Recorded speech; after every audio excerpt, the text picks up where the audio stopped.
So just to tell you a little bit about myself, so I am the director of the Counseling Center at Villanova.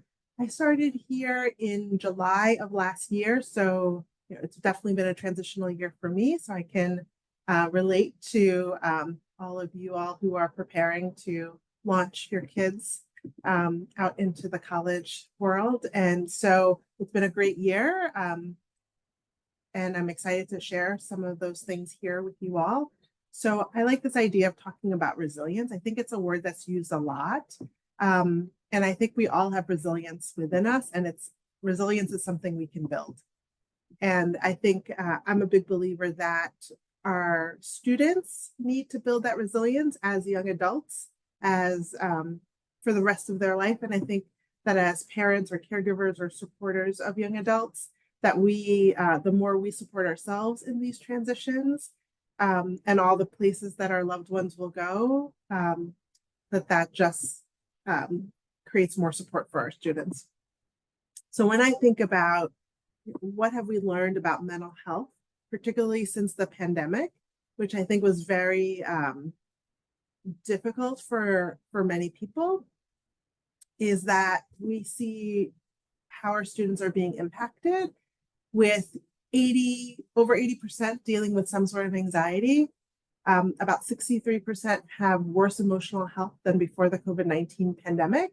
And I think part of that could be that this time period of the pandemic where people were being educated remotely, and some went on to be remotely educated for more than a year, that there's some skills and some particularly social skills, but also anxiety that just was fermenting and continues in our digital age.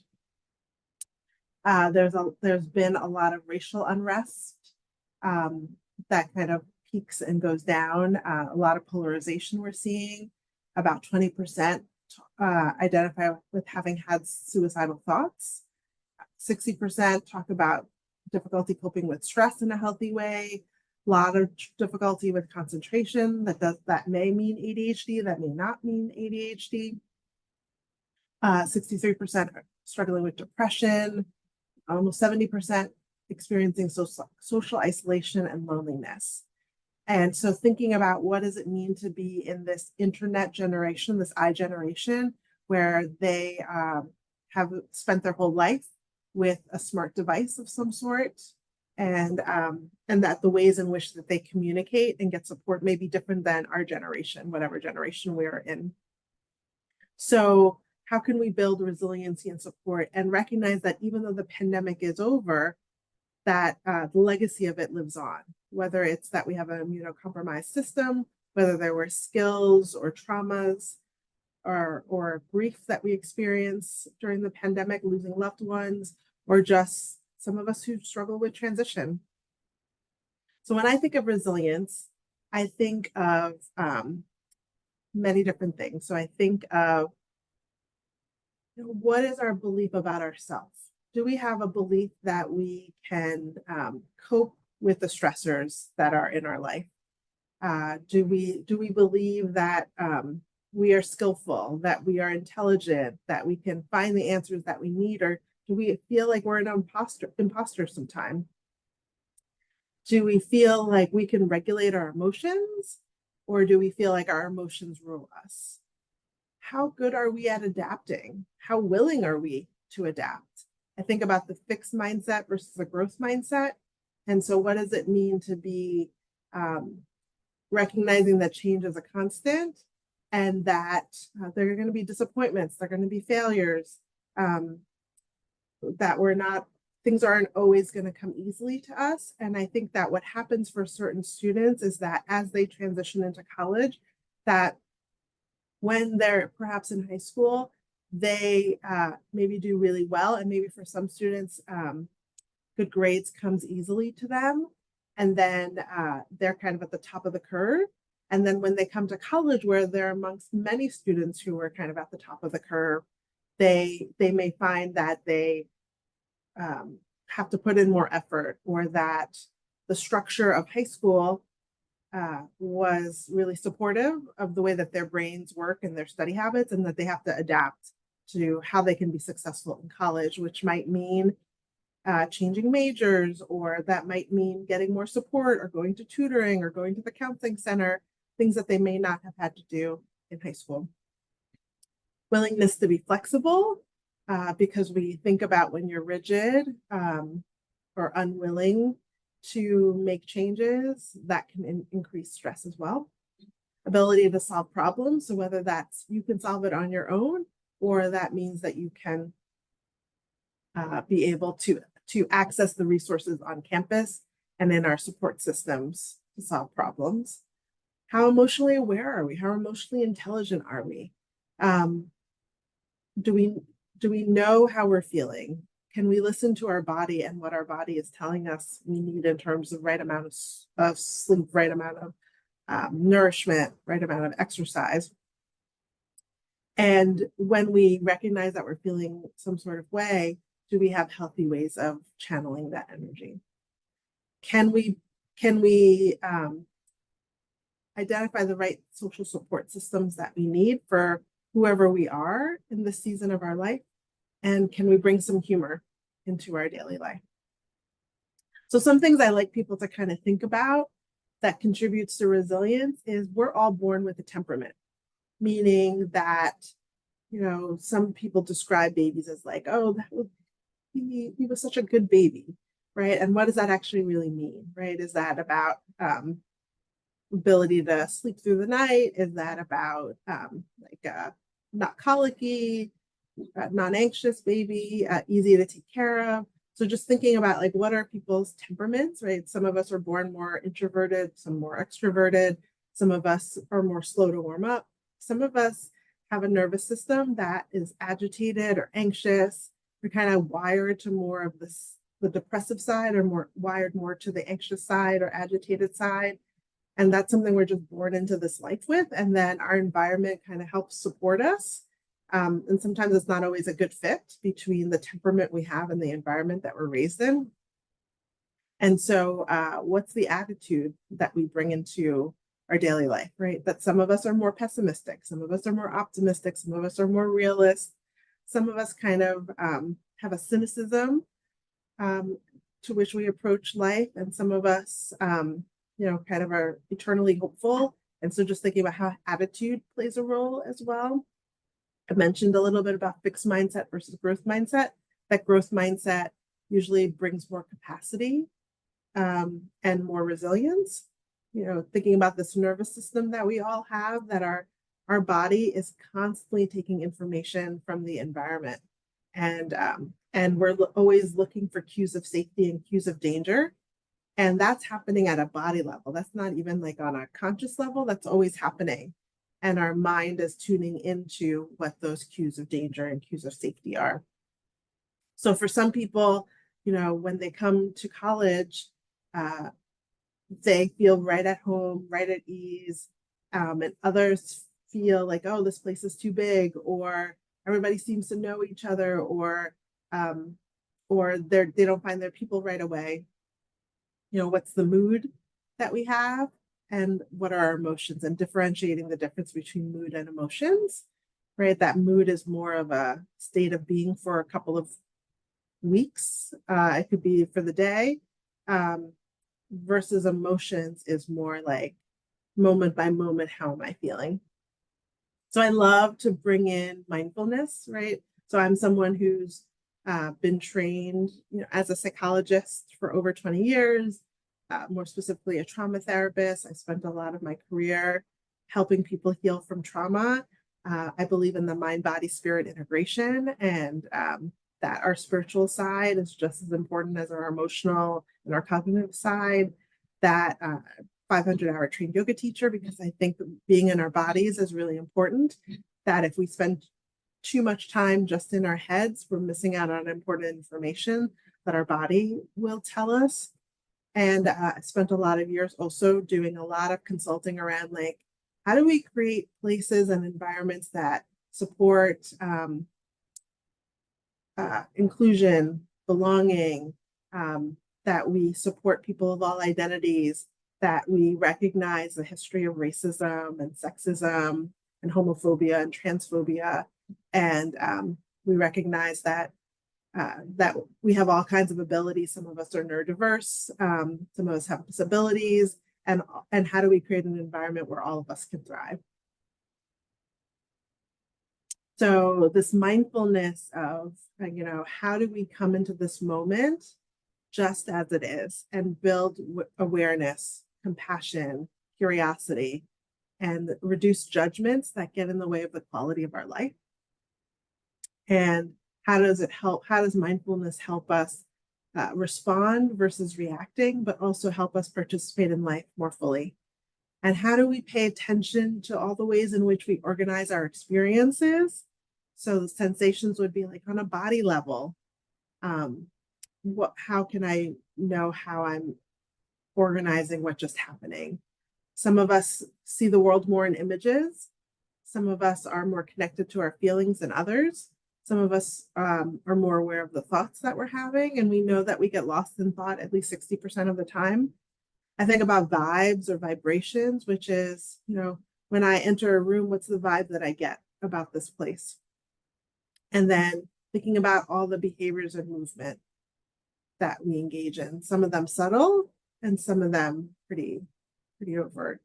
And so all of these ways of organizing live inside of us. And counseling and therapy are great ways of becoming more mindful of how all of these 6 areas work together. And how do we build the muscle that if we spend a lot of time in our heads, how can we connect more to our feelings? And that builds resilience, right? That sometimes we think we should avoid our feelings, but actually moving towards feelings gives us actually more control, more skills for dealing with the world and what it throws at us. So I think about, how do thoughts, feelings, behaviors, how the ways that we cope, how do all of these things connect, but also what are avenues in which we can be engaging and building that muscle.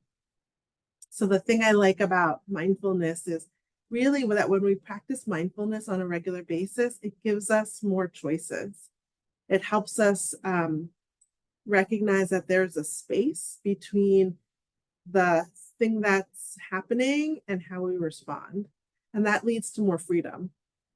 And we don't have to be swept away by our feelings. And we can respond more from a place of wisdom and kindness rather than habit and reactivity. And one of the things we talk about at Villanova is veritas, unitas, and caritas. And so this idea of like finding truth, recognizing we're all in community together, and like how do we lead with love, and that's part of the values that we're trying to develop here. So I think about how scary it can be with being with emotions that are uncomfortable. Like I think about if you have a student or you yourself are more prone to depression or more prone to anxiety, how it can be hard to become friends with those emotions. But I'm a big advocate for becoming friends with our emotions. And I like the way that self-compassion people talk about how do we move beyond just tolerating emotions or tolerating discomfort to accepting it as like that's just part of life. And then what does it mean to welcome emotions like anxiety or fear? What does it mean to embrace it? And what does it mean to celebrate fear? Because if we think about emotions, they all have a function and they are all messengers in some way. They give us information about how we're reacting to the world. And so how do we, when I think of tolerate, I think of tensing up my body. And then when I think of celebrate, there's more of a ease and joy that comes with that. And you may never love feeling incredibly fearful or anxious. And yet, what's the information we can get from that? And thinking about how our brains, right? We have some people talk about the lizard brain, which is that part of the brain that we share with animals. And that part of the brain is a little bit more primitive, but that, the part of our body that's always scanning the environment for danger. And we need our frontal cortex online. And that frontal cortex is that part of our brain that doesn't fully develop until our mid-20s. So if we think about our students, their brains are still developing. All of our brains are still developing. But, when you get to age 25, the frontal cortex is more developed, which is the impulse control, the executive functioning, the being able to long-term plan. So in many ways, caregivers, parents, all the supports at the university, we're all trying to help be the frontal cortex to help support our students as they make these huge transitions into adulthood. And thinking about when we're overwhelmed by emotions, it's hard for the frontal cortex to be online. And so how do we help decrease people's anxiety, decrease people's emotional states, which doesn't mean don't have feelings, but let's move it into people's window of tolerance. So I think about students coming into college. There's something called the Adverse Childhood Experiences Scale, which looks at like what are some vulnerabilities that students may encounter before the age of 18 that impacts their physical health, their emotional health, makes them more vulnerable to disease or to mental health issues. And so we can think about abuse. Different kinds of abuse are adverse childhood experiences, neglect, loss of loved ones, experiencing significant challenges while growing up, whether it's observing a parent with mental illness or having parents go through divorce, or having substance use issues, or the death of a parent or incarceration of a parent, but also bullying, community violence, neighborhood safety, racism, living in foster care. So these are all vulnerabilities, right? That can be, some people would describe them as traumas. And all of this is impacting how people are learning, how safe they feel in the world, the resilience that they've built, right? That these adverse childhood experiences happen. And if we have the right support, we can help support our students to get through these things.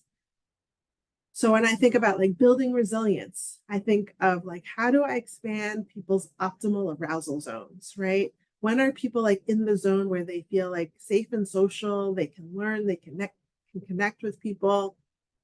When are they in a state where it's they're hyper aroused, right? So they're reactive, they're hypervigilant, maybe they're rageful, maybe they're having panic attacks, maybe they're obsessing and worrying.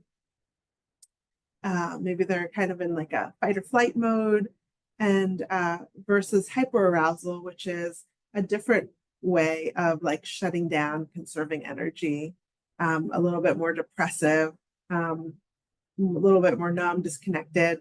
And we all have an optimal window of tolerance based on our life experience, based on temperament, based on support skills we've learned. And the beauty of neuroplasticity of our brains and nervous system is we can keep expanding our window of tolerance. When I think of resilience, I think of how are we expanding people's capacity to be present, to be flexible, to experience joy, to connect with other people. And what are the things that trigger people out of their window of tolerance? And what are the supports that they need? This is just a different way of kind of looking at like these different zones of our nervous system. And so thinking about for you, you know, just taking a moment to think about for yourself, how often am I in that green zone, that optimal window of tolerance where I feel safe and social? I might get triggered, but my frontal lobes are online where I can like soothe myself or calm myself or reorient myself so that I don't do things that are not in my best interests. Versus like, when am I in that yellow zone? Or some people would say red zone, where I'm like mobilized into action. I'm in the sympathetic, like I have to defend myself. I have to do. I'm worrying a lot, right? That there's different degrees of, you know, a little bit of anxiety is helpful because it usually mobilizes us into action. Too much anxiety can paralyze us. And so how can I have just the right amount of emotion that it gets me to do what I need to do to get my task done? And then versus like that blue zone, which is more depressive, more a sense of I can't get things done. And all of these are healthy zones. We need them all, but we want to keep expanding our window of tolerance. And this is just a different visual for people who like to think of this in like a different way. And you hear people kind of talk like in the social emotional learning world, like the red light, yellow light, green light.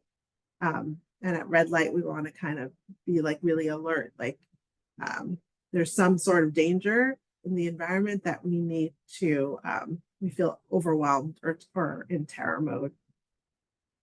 So with all that in mind, so when we think about young adults, right, in that 18 to 25 range or 17 to like 25 range, right, that we know that their brains are still developing, that their family of origin is critically important. You all are really important.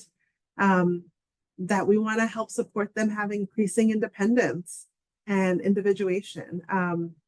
We want them to be working towards like a sense of that I can attitude. And that might mean a little anxiety, right? So how can we support them in having some of those independent experiences so they can make mistakes, they can struggle, they can figure out how to access resources? That we know that gender is much more fluid in many ways in this generation. And so they're experimenting with how they express their gender, what pronouns are affirming of who they are. They're also exploring their sexuality and identifying what all of that means and how do they take what they've learned from family and society and figure out what makes sense for them. They may be exploring their own self as a racial being. They're looking at exploring school and work and competence, and they're making friendships, and they're falling in love, and they're having breakups and heartaches. They're really trying to figure out, what does it mean to be leaving a place? High school is many things to different people. And so some people are having the time of their life in high school. Others are, it's been a place to tolerate. Others, they've had a lot of harm. So how do they make peace with the past and start anew? And then, evaluating one's relationship to technology with these smart devices that are a great source of connection and knowledge, but can also be really harmful, but also distracting. How do they look at their relationship to food and to the body, and making sure that they're nourishing themselves in the right way, but also feeling good in their body and their body image. Thinking about, this being a faith institution driven by Augustinian Catholic values, thinking about how people are making sense of where religion and spirituality fits in their world. And we know that, we want everyone at Villanova to be successful. And we recognize that there are a lot of different reasons why people may struggle. And we're continually looking at like, what can we do differently to help build supports and resilience? And I think about how when people are struggling or navigating transitions, that we each have different ways of processing that and coping. Some of us love to cope on our own. So I'm one of those people. I'm a self-regulator. So when I'm upset, I usually like to go off by myself and like do my own thing. And then, then I'm willing to socialize. And others are interactive regulators, right? And that's my sibling, right? They really appreciate calling a friend, calling me, texting, and they appreciate being in relationship at those times of stress and need.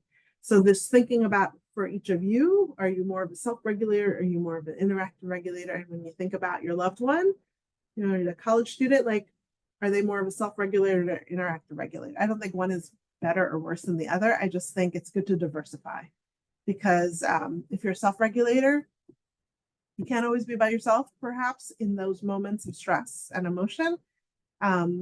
So can you reach out for support to others? Can you be with other people? And if you're an interactive regulator, there won't always be somebody else around. And so can you find ways to self-soothe? And that's also part of building resilience. I love this idea of validation, right? That we as human beings like to be validated. We'd rather be validated than punished or shamed. And I think about, I came from a family, my parents are Haitian immigrants.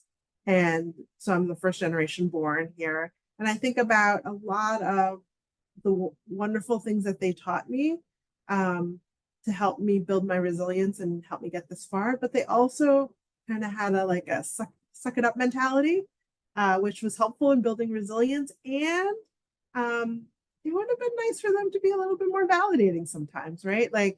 And so how do we do both the validation, I hear what you're saying, or versus going into fix it mode. And so I invite you each to think about, are you more of on the validating side? Or are you more on the let's problem solve side? And how do we make room for both? And so thinking about what are the different ways we can validate people. Sometimes just being present is a way of validating people. Sometimes, because sometimes we get distracted or we're checked out, we're not fully present.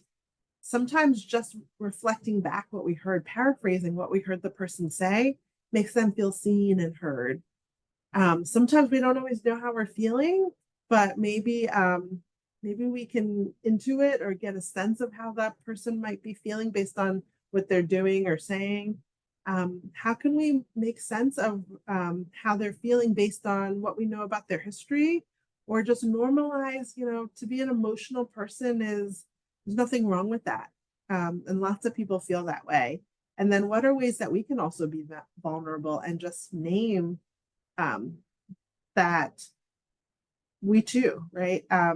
And so thinking about how important validation is in addition to helping build problem solving skills.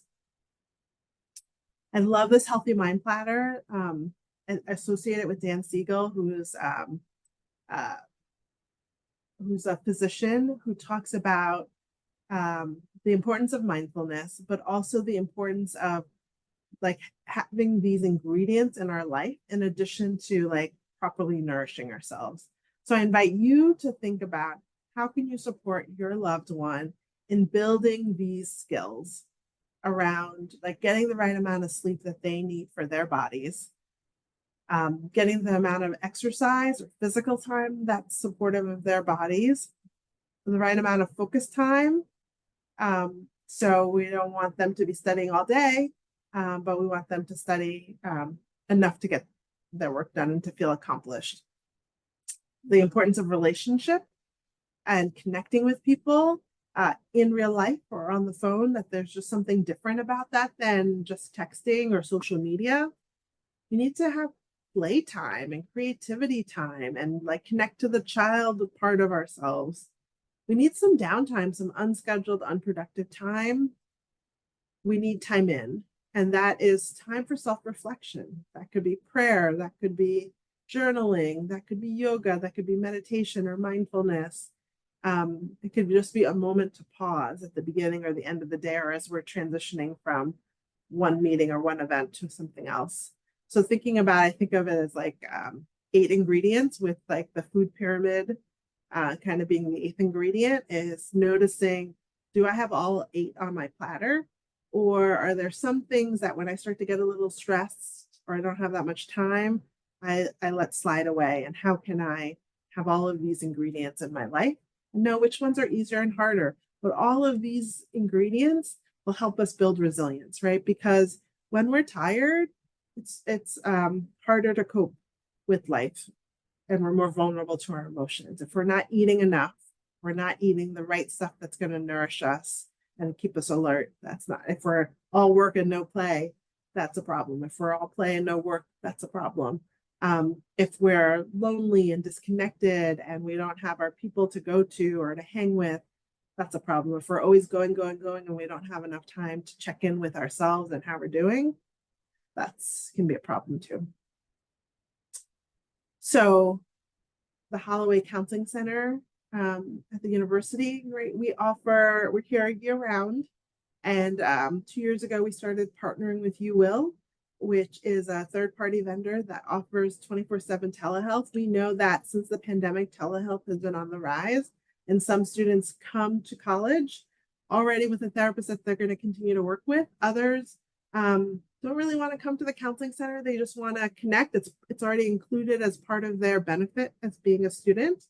once they come to Villanova, and so they can just access through the You Will site, which is a great service. And there's even like a crisis line, so if people need urgent access to a provider to help sort through whatever problem that's available. The counseling center offers individual counseling. We try not to make students wait more than 2 weeks for an appointment, but we also have drop-in appointments, which are appointments that people can come to. They can call or drop in or do an online appointment request, and we have slots within 48 hours. It's a great way to, if you just have a problem that you want to address, that's a great slot. We also do individual counseling. We have a care coordinator that can help access resources in the community if someone wants to see a provider off campus. We have lots of amazing groups. One of the groups that I run is the DBT skills group, which is so much about how do we build skills to deal with all the different emotions that we feel and how do we build mindfulness. We also do consultations. So as parents or caregivers, you can call the counseling center to talk about some things related to concerns you have about your loved one. And, we also know that, we might not be able to disclose without a release of information what we learn about your loved one, but that we're always a resource. We also have an integrative care team, which has been new this academic year, which is basically a multidisciplinary team addressing disordered eating and eating disorder concerns, because we think it's so important to have a team approach to helping solve so many of the issues that students struggle with. So that just gives you a little sense of the counseling center and all the ways we're trying to build resilience and partner with different campus resources to really support the health and well-being of your loved ones. So that's all I've got for today. Happy to answer any questions that people may have. Sure. Nathalie, there's a couple that popped in. I'm also a parent here, so a couple of the points. Thank you, first of all. I think it's timely, and I think we're all always wondering how we can further support our loved ones. But a couple of questions that did pop in. What can a parent do? What are maybe 3 things that a parent could do to support their child as they build this resilience? We're not here on campus, so it's a FaceTime call, it's an email or a text, sometimes urgent. What can we do on that receiving end that's helpful to a student and to you? Yeah, absolutely. Yeah. Well, I would say, I think part of the reason I shared a little bit about validation is I think it can be activating as a parent or loved one to get one of those text or FaceTimes, right? I think about, I have a 14 and 16-year-old, so I haven't launched them yet, but I think about like times that I've sent them away to sleepaway camp. And I don't know if anybody else has ever gotten those like messages of like, I want to go home, I'm miserable here, or like, and so I think about like what gets activated in me and like the desire maybe to rescue or the desire to say like, suck it up, either way. And I think about how can we be validating, right? Like acknowledge the pain point for the student, the struggle that they're having. And how do we know like when we just need to be a sounding board that they can talk to without us needing to like intervene? And when is it helpful to intervene because maybe they don't have the resources or the skill? But to think about, there's so many resources on campus, and I think it becomes like, some students, it takes a while for them to like settle in, and others are, are at a place where they need immediate support because what they're struggling with isn't the ordinary like transition issues. It's like actually like a mental health crisis that they need support. And so I think about like, your loved ones pretty well, and to try to help support them and tease out like being their frontal cortex of like, okay, like validate first because we humans need validation. And then like, how can we help them activate? Like maybe they can come in for a drop-in appointment at the counseling center just to talk through. Doesn't mean they need to commit to therapy, but just come and talk about that stuff, or encouraging them maybe to go to an event on campus, especially those first few weeks of college where there's so many activities going on. It's fairly structured, particularly in that orientation period. If we know that our loved ones struggle with anxiety, how can we get them some support now to just be talking through I think of like a cope ahead plan of like, how do they anticipate what might happen related to that? If we know that our loved one struggles with mental health issues, how can we have a plan ahead of time of, will they be seeing someone at the counseling center? Do they need referrals? Will they be able to keep seeing the person that they see here? Might they need some accommodations? So those would be like 3 or 4 things I would think about, like that we can support our loved ones. Great, because I think so many times, I know I'm guilty of it, and maybe not guilty isn't the right word, but that wanting to fix right away, and learning the resources that are on campus, both at the counseling center, but then also within each of the colleges, that students can also reach out to their individual undergraduate offices within their colleges if that academic support is needed as well. That's always important to remember and to remind the students of. I know I've had to do that a few times with my daughter. You touched on that initial part of college. I know that we're into April and the end of the semester is on the horizon and next year is coming. And I like that idea of that plan ahead. I thought I jotted that down. What are some of the things that students can do if they aren't adjusting, that we as caregivers and parents can recommend that Villanova does have? I know you have this great screen on top of here. But what else can we be doing? Yeah, I mean, I think the RAs I think are great in terms of like who's like, if living on campus, like thinking about like who's on their floor and who's there. I think especially because in the orientation period, there's so much support. But I also think that, it goes back to that self-regulator versus interactive regulator, like those who like to do things by themselves, right? Like are probably not going to want to go access some of these resources perhaps. So it's almost like, how do I get myself to do the opposite of what I feel like doing it because I think it's going to be effective. But I also think like the Dean of Students office, I think, often, unless people are very clear about their major at the very beginning, they may not necessarily in that first year first semester be connected to a college per se.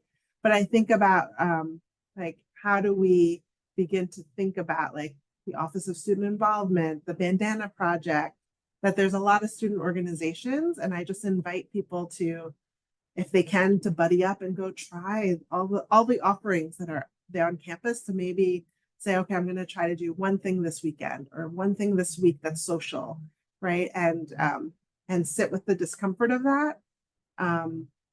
That most things require a little bit of discomfort in order to have the success that we want. So I just think about finding that caring adult, and maybe even upperclassmen who have probably navigated those before, and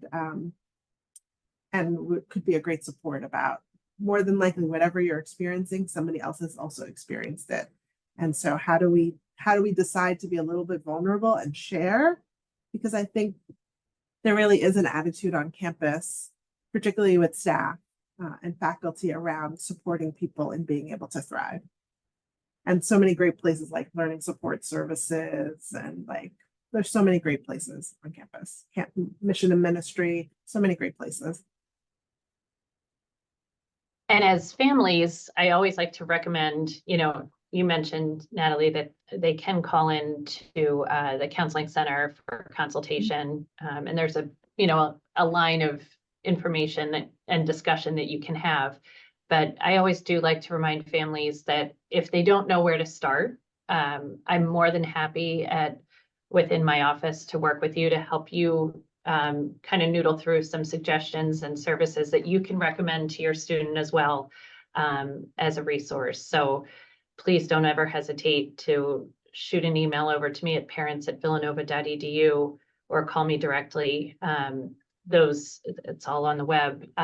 Those services are available, and I'm more than happy to help connect you to make those recommendations to your student as well. So I think that we covered just about all the questions. If things do come up, you're always welcome to email us at parents@villanova.edu for questions. If you have suggestions for other topics, whether it's related to the counseling services or resilience, or topics that you'd like to learn more about too, we're always open to this. Please go ahead and feel free to send an email. I'm always interested in that discussion and that growth for our office and for our families. Dr. Edmond, thank you very much for your time. It's a beautiful day here on campus. Our students are buzzing around. I think there was just a happy birthday being sung in the hallway here. So I hope that wherever you are, you're enjoying your day, that you've picked up some great information in how to continue supporting your student, your loved one here at Villanova.